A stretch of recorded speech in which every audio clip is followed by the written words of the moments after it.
YouTube? What's good to it's your boy Crime Daddy. Today we got Uber serial killer thinks he got away until 14-year-old comes back from the dead. Like, nigga, what? That shit sounds crazy. So you know we're here for it. We get crime videos every day, 8 p.m. You see we have no intro. If you give me like a little 13-second, I prefer an animated intro of me. You don't have to have no sound, just 13 seconds. You will get $50 if I fuck with the intro. On the road 25,000. Let's go ahead and get into it. What are you doing in front of my house? Who are you? Who are you? What are you doing in front of my house? I'm an Uber driver! Between 2017 and 2020, Uber reported nearly 10,000 cases of assault and over 120 who are you and what are you doing in front of my house? Platform in so the if you US see alone.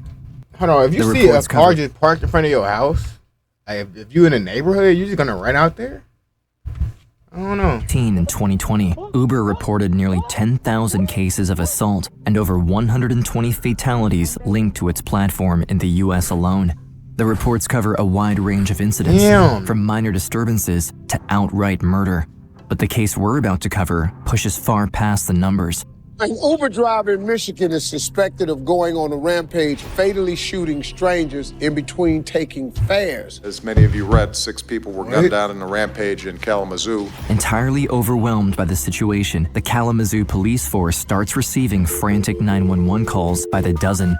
I said to the driver, "You're not the shooter, are you?" Hello, I need an ambulance. Please hurry up. Okay, so female's down. She's been shot. Please don't move. They coming, okay? Please don't move. We got the kids. Did anybody see what kind of car it was? My boyfriend and his dad just got shot. 9-10 gunshots right outside our apartment complex. Hello? 911. We need someone here. Okay, ma'am. Police know a 14-year-old That intro was crazy. girl named Abby Koff survived and is in critical condition. If she can stay alive, she might be able to help stop the Uber killer. The 14-year-old was shot at the Cracker Barrel parking lot, along with 4 women who were all killed. At the hospital, Abigail was pronounced dead. Unfortunately, The fuck? Did you attack white old women? Look at these, bro. Look, like, bro, you get no, like, what? I don't.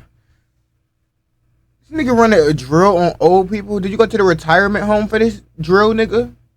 4 women who were all killed. At the hospital, Abigail was pronounced dead. unfortunately, the 14 years old has passed away as well. While doctors prepared for organ donation, she squeezed her mother's hand. What? It's 10 p.m. on February 20th, 2016. 14-year-old Abby Koff sits at a Cracker Barrel table with her best friend and surrogate grandmother, 68-year-old Barb. Cracker Barrel breakfast do be bust down, but I'm not gonna lie, bro.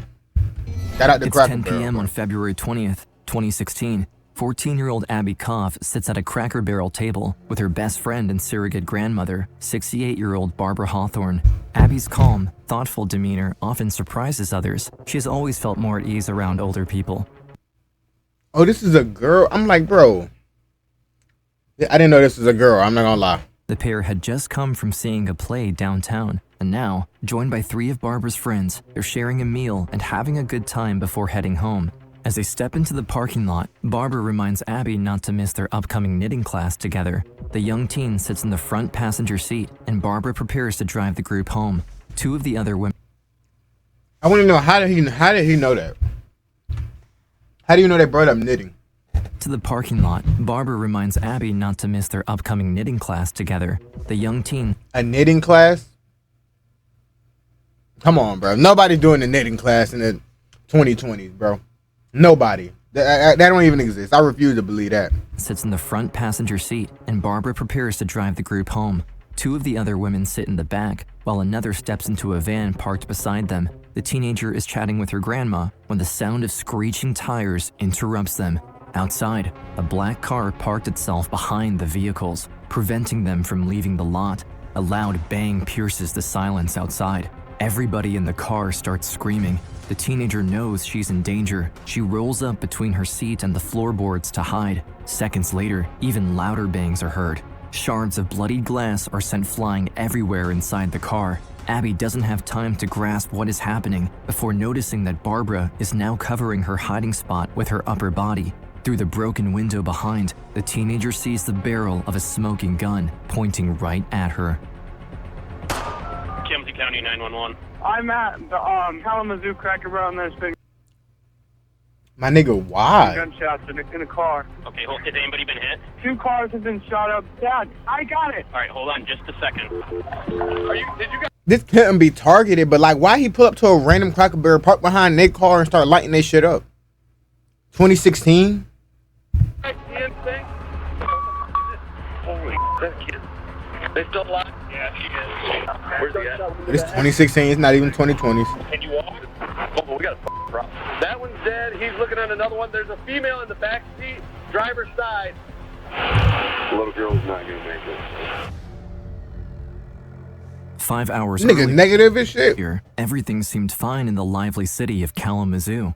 It's winter, but it's warm outside, and the snow is melting. That where Far in the Michigan suburbs, play? 25-year-old Tiana Carruthers is babysitting her 7-year-old daughter, Kanaya, her niece, and 3 other kids. Tiana had her daughter when she was still a teenager and raised her on her own since then. When Kanaya asks if the group could go outside to meet a friend across the street, her mom accepts, on the condition that she'll tag along to keep an eye on them. Tiana and the girls' walk is interrupted by a man speeding down the street in a silver SUV. It screeches to a stop right in front of them. Behind the wheel is a heavy-set man with disheveled gray hair and wild eyes. He looks straight at her and bluntly says he's here to pick her up. The tone of his voice feels off. Keeping her calm, she says she didn't order an Uber and tells the kids to continue walking. The SUV peels off, tires screeching again. He's just going to random people that he think is possibly waiting for an Uber and saying, I'm here to pick you up. I'd have been like, you said what? I'm just lying. But damn, bro, like, that's low-key insane. This nigga just pulled up, said, I'm here to pick you up, not knowing if she's looking for an Uber or not. Again, but suddenly, it circles back. Tiana freezes. In seconds, the vehicle's back in front of them. The moment the driver starts pulling something out of his jacket, the young mother orders the kids to run. She sees that the man has a gun. He points it straight at the children. Although she describes the moment as being almost in slow motion, there's no time to think. 5 children are in danger, including her own daughter. Without hesitation, she steps in front of them. This nigga is targeting children and old white women. For what? Because the thing is, he's literally driving around from store to neighborhood. Like, bro, what is your plan? Hello? 911. We need someone here. Okay, ma'am. Please, we need. Ma'am, you need to tell me where you are. Where did they shoot at? County emergency. Nigga, fuck that. Y'all know how to locate and track niggas down with their phone? That's something you might got to do. Yeah. Hello. I need a ambulance. Please hurry up. Somebody fire shots in Savannah Trace Townhome. Okay, so female's down. She's been shot. I'm coming. I'm gonna leave it. Don't move. I don't know. The car sped off. Please. Please don't move. Please don't move. They coming, okay? Please don't move. We got the kids. Please don't move. So we got you. He said we got your kid? Please don't move. Please don't move. They coming, okay? Please don't move. We got the kids. Okay, so the kids is good, I guess?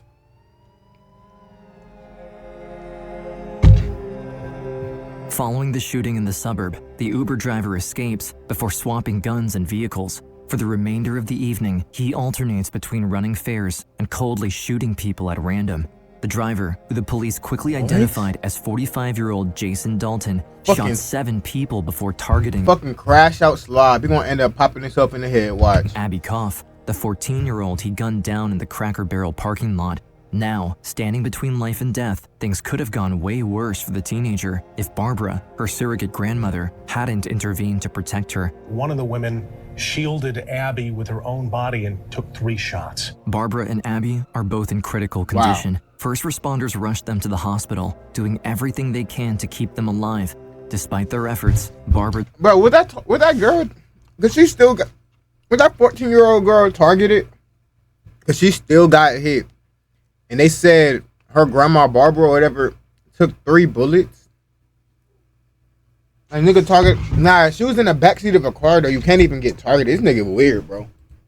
dies shortly after arriving. Abby, however, makes it to the ICU in time. Bronson's Children's Hospital contacts her mother, Vicky, hesitant to tell her what happened to her daughter. Oh, Lord, where was she shot at? And they wouldn't answer me. And I said, do I have time to make it there? Tell me right now, is she dead? And the lady on the phone said, no, she's not dead. And I said, then where was she shot at? And she said, well, honey, it's serious. And I said, where was she shot at? And she said she was shot in the head. We made it towards the hospital, and they had the hospital locked down. They walked us up to... Damn, I know they was trying to say hard not to tell her that, bro. I already know. I feel both sides. Like, parent, like, you gotta know, because either way, like, it's not finna change anything. You just gotta know. Then it's like, damn, bro. And then when they didn't want to do it, but they had to, bro. Part of the job. ICU, and that's when I saw Abby for the first time. Abby's head is wrapped in blood-soaked bandages, covering where the bullet has shattered her skull. Shot the kid in the head? Vicky later describes the scene as akin to the worst horror movie she could have imagined. An hour later, Abby flatlines.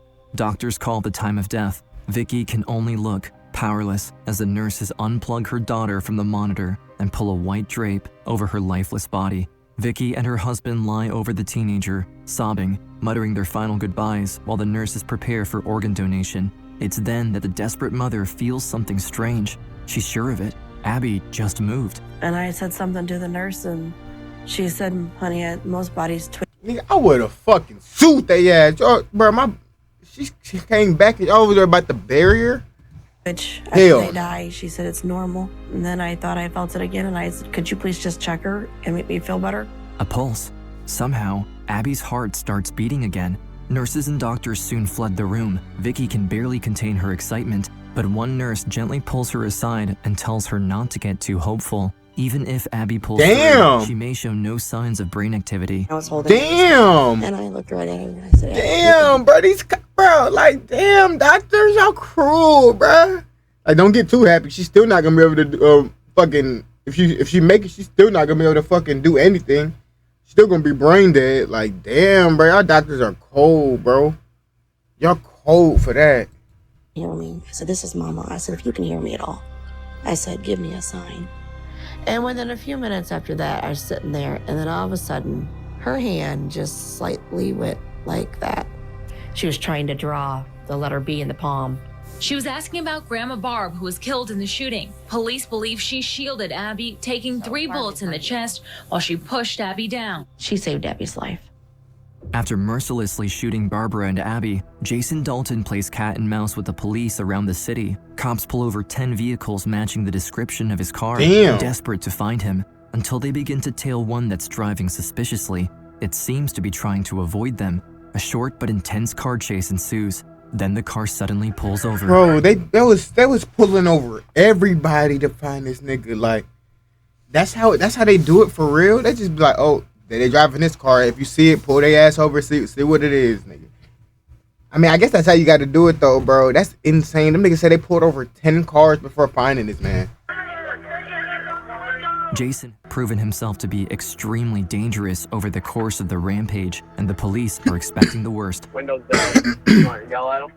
What drive you want to do? The officers, clad in body armor, there's no way he'd guns get out in hand, slowly without approach shooting the vehicle, expecting bullets to be flying their way at any moment. They are completely caught off guard when Jason slides his arms out of his window to surrender. Gun. Fuck, nigga, pop that nigga, make sure.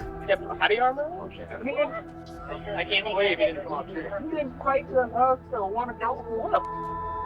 I am surprised that he didn't want to go at it with what we figured that would be. Facts. Following the arrest, investigators just called you a bitch. focus towards Jason's mental state. They have all the evidence They just called you a but if bitch, Jason's nigga. found legally insane, he could avoid prison altogether and turn his sentence into a relatively short hospital stay. Them cops wanted an excuse to pop him. I don't blame them. They wanted an excuse to pop him. Any connection for you between any of these people? No. I know that you guys are gonna have a hard time believing this, but it literally took over mind and body. The Uber app? Yes. This Uber thing, when it takes you over, it literally has control of you. The police don't want Jason to stop talking, so they indulge him in his demonic possession story. According to him, his phone turned into a horned devil head that took over his mind. With each interview, he becomes more erratic. No one in the police force is buying his story, but they hit it well, and the Uber killer slowly opens up. Eventually, they get him to talk about the attack on Abby, Barbara, and her friends. Walk up to this lady, she spent $1 to make her great again. She told me that she didn't have the downloaded stand. I shot her. I remember that I shot her. So you shot an old lady over $1, my nigga? Well, you shot a whole lady and her family over $1? Listen to this fucking fool, gang. I shot her great again. I asked her for $1 to make America great again. Like, nigga, what? This lady, she spent $1 to make her great again. She told me that she didn't have the downloaded stand. I shot her. I remember that I shot a small person in the head. You say small person, I think I'm the child. Going over the events in reverse, investigators coax Jason into discussing every crime he committed. Still, he justifies each of his actions by bringing back his demonic possession. So he knows what he was doing. Insanity plea, they'll need a witness who could actually testify to his mental state during the killing spree. 14-year-old Abby survived, but was placed in a medically induced coma for her own safety. As Jason goes on about his crimes like they were accomplishments to be proud of, he eventually brings up his very first victim, 25-year-old single mother, Tiana Carruthers. Church, school, and then it's like, comes to a complete stop. Every chance at the clock and changing. And I believe that I don't. The whole magazine there. I know I killed her.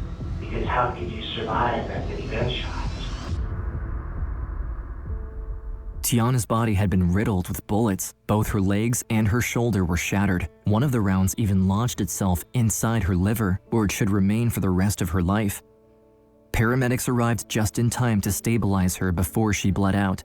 Doctors rebuilt her clavicle and lower body with bolts and metal. She then spent months in rehabilitation to regain the ability to walk. When she was well enough, she began giving interviews. Man, did they pay her ass? Is suspected of going on a rampage earlier this year. She should have got paid for going on this show.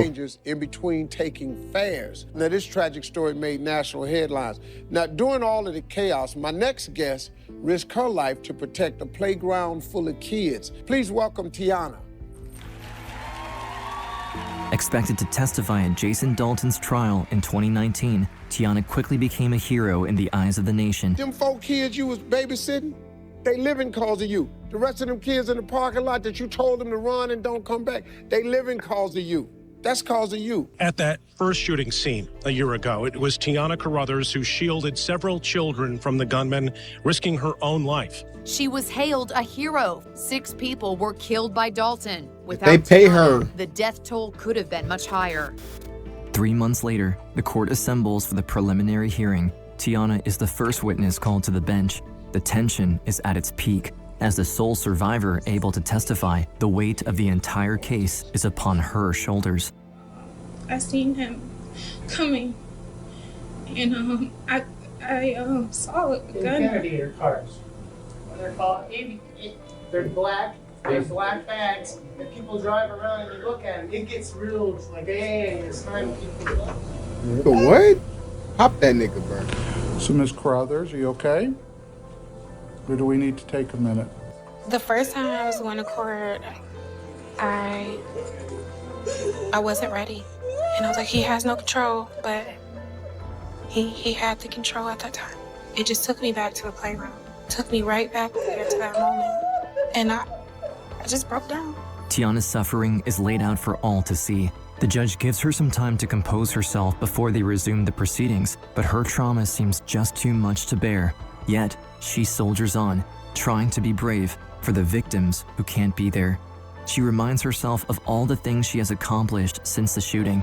During her recovery, she turned to writing as a way to process her current and past traumas. What follows is a poem she wrote during that time, addressed to her mother. Do you see me? Do you really see me? Can you be my mother for once? I skipped school today. I met a boy. I also put your children on the school bus. Oh, I fed them, by the way. Hey, Mom, Mother. Can you hear me? I'm right here. Talk to me. You're in and out, without a doubt, but never forgetting to tell me to take the trash out. No hug, no kiss, just a mother's love to be missed. Tiana's mother battled drug addiction and was often missing from her life. In her absence, Tiana stepped into the role of caretaker at only 7 years old. But she did her best to raise her younger sisters on her own in their crumbling house at with 7? no running water. When her mother returned and things began to settle, Tiana had already spent years carrying more than most kids her age could imagine. At 17, after finding out she was pregnant, she decided to leave to raise her daughter on her own. Her sisters were older, and her mother was stable enough to take over the household, but her departure didn't go smoothly. A family-related conflict landed her in juvenile hall. She was released soon after, but she was still just a 17-year-old girl, pregnant, alone, and with no place to go. But this didn't stop Tiana. Through sheer determination, she rebuilt her life from the ground up and managed to give her daughter, Kanaya, the one thing she never had, a happy childhood. Or at least she did, until Jason Dalton intervened and put everything she fought so hard to build at risk. Tiana has to fight back, not only for herself, not only for Kanaya, but for everyone involved. This would have been my opportunity to look him in his eyes and just give the facts. Give him the chair. Knowing that him jumping at me or scaring Put it on low vibration. He wasn't gonna have that power. Slowly. I was gonna give it to him because I'm stronger today. And I was telling myself, you can do this. You know, you have to do this. I was the only one who really talked to this man. And if I was gonna put him away, then I needed to step up and do what I needed to do. Now stuck in front of a camera in the next room over, Jason is going all in with his insanity plea, attempting to use Tiana's own trauma against her. Thank you, Your Honor. May it please the court. Ms. Carruthers, thank you for your patience as we made arrangements so we could continue your testimony. What do you mean? Use her trauma against her? Yes. According to the prosecutors present, his goal was to manipulate her into breaking down before she could retell her side of the story. Events that not only portrayed him as a cold and calculated killer, but as a sane man who, however disturbing, had a normal conversation with her before bullets started flying. Fueled by her newfound confidence, Tiana explains how Jason initially approached her, then made a U-turn, and finally pulled out a gun to aim at the many kids she was walking with. This is all happening like really fast. And I was like, you know, I didn't know if it was real or I didn't know if it was really happening. So I just, you know, reacted fast. And I just told the kids to run and don't come back no matter what. And then I started screaming to the other children that were playing at the playground to run. And the single person that's in the car has a gun. Yes. And he's coming towards you. Yes. And you see the gun? Yes. And honestly, I wasn't concerned about myself. I was concerned about the kids. But the emotion quickly becomes overwhelming. Concerned about both. The prosecutor asks her to describe how it felt to be shot at. Everything rushes back, and Tiana breaks down again. Abby Koff, the 6 victims, and the 4 children who could have died that day. It's almost too much for the young mother. I'm sorry. But Tiana needs to keep herself together if she wants to fight back. There's no way she'd let Jason Dalton win again. As he struggles in his chair behind the screen, she keeps going as best she can. After I realized he wasn't gonna stop shooting, I just pretended like I was dead already.